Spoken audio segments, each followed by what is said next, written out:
Right. Welcome back to Shaman King 2021, interview episode 29. A review that should have been done 2 days ago. If in fact the website I was using did bother to upload a damn episode. I did check today. They did upload it. Even though I was going to do it yesterday. Now, in case you're curious though, why did I interview last night? There's actually a very good reason why. I actually did an okay amount of time. The problem was, I was actually getting kind of tired. Yeah, I was getting sleepy. That was mainly the reason for it. This one is basically viewing the 20th episode of the 2021 reboot, Emeth, covering chapters 157 to 161. There is some changes here. They're rightfully so. Okay, things starts off with basically the girls, Anna, Tamako, and June, taking on the three witches from House Group, and the two kids from Mickey's team, where first Tamako is telling Anna that she should take the kids, and then June's taking, and of course they'll take on the group, and well, then they start fighting them for quite a while, and of course they figure out that the tall one with blue hair, the source for her spirits is her cigarette smoke. Yeah, Tamako figures it out. And they fight for quite a while. We actually have a debut of Tamako's Oversoul, which is basically a love shield, or it's basically a love crossbow. That's simple gist of it. And they fight them for quite a while, and they basically have stopped fighting when looked like Pyron got his head chopped off, and well, Tamako's spirits basically got defeated, but they couldn't exactly continue on because they revealed that the Fuko is actually dark, deep, and sad. Yes, all three at the same time. One of the girls, the goth one, the one who's the smallest of the three, decides though that these three really bothered her that much, that these two bothered her so much that she wanted to kill them and hand their souls over to the Spirit of Fire. They're about to attack them, and then Mickey shows up. Finally, took his sweet time. Before I continue with this, I have to basically mention what happened on when she did finally take the kids and reveal their backstory. By the way, this whole little bit, when they leave partway through the episode, it comes from chapters 157, 158. Because after that, they disappear for a little bit. It takes them off, and of course, the brother of these two are actually siblings. And it turns out the little girl does not speak. Well, doesn't have emotions per se. And that big giant robot they had with them, that's actually a golem. Yes, and Anna's like an actual golem. Now, there's some wording change here after where they say that happened in the manga. In the anime, it's the incident. And it's like, what incident? Where their father, that they did not know their mother. Apparently, the mother died when they were young. So, their father basically practically raised them. And he died 3 years prior to the events of the series, where he was out buying Christmas presents. And, of course, the little sister could not wait. Goes out looking for him, and apparently finds him lying in the snow, dead, covered in snow, and apparently due to be murdered. I'm like, okay. So then they actually can summon the actual golem, and turns out though that their father was a genius. And of course they fly off.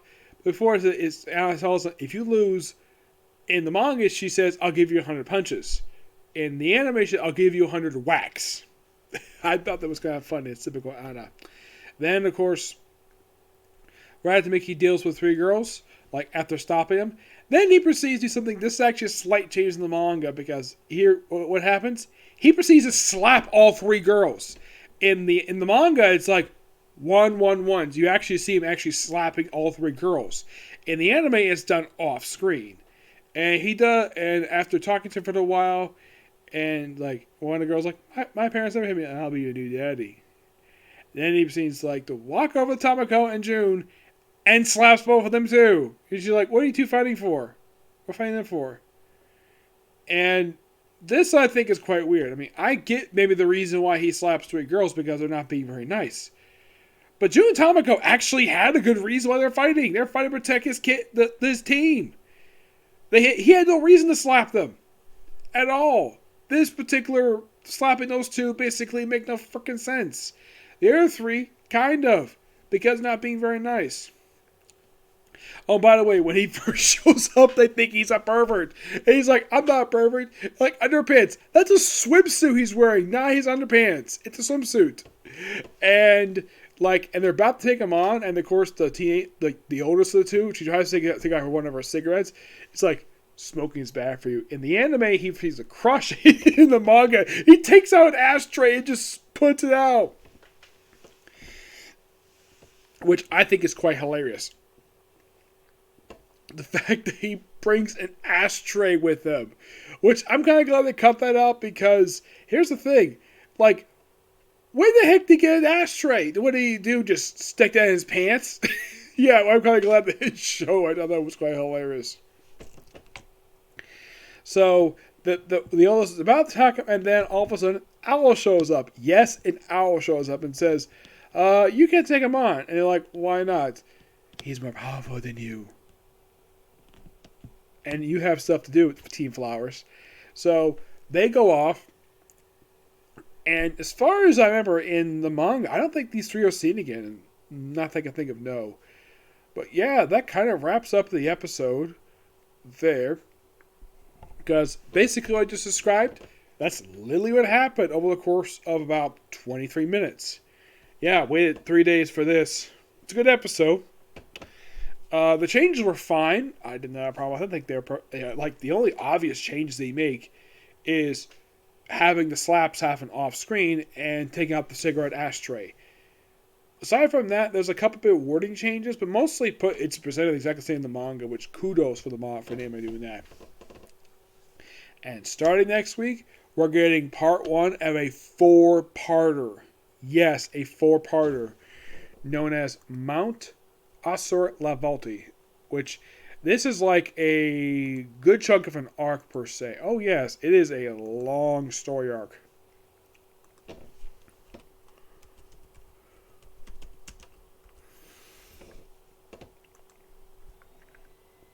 If you're curious of how long this multi-parter is, because it starts in the manga from chapter 163 and doesn't wrap up until 176. Yes, it is roughly a 14-part story arc. And then you have an epilogue. Yes, an epilogue right after that. Or that one is...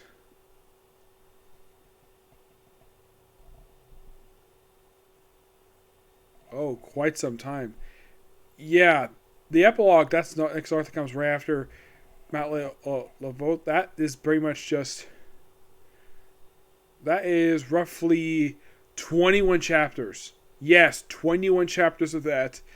And I have to have a bunch of like standalone stuff, maybe multi-parter here and there, but yes, the actual final arc of the series, now this arc is roughly 150 chapters, roughly the longest arc of the entire series of Shaman King.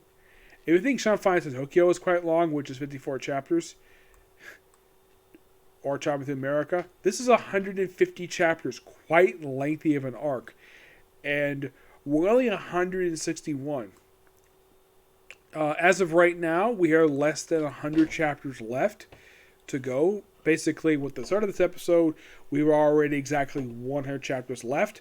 With basically finished this episode 161, we have exactly 96 chapters left to go for this arc. But here's the thing. There's exactly 23 episodes left to air. But who knows how long it will take to cover the next few arcs? Who knows? It depends upon the studio who makes it. My guess, they're probably going to basically go through a lot of the manga over the next few episodes.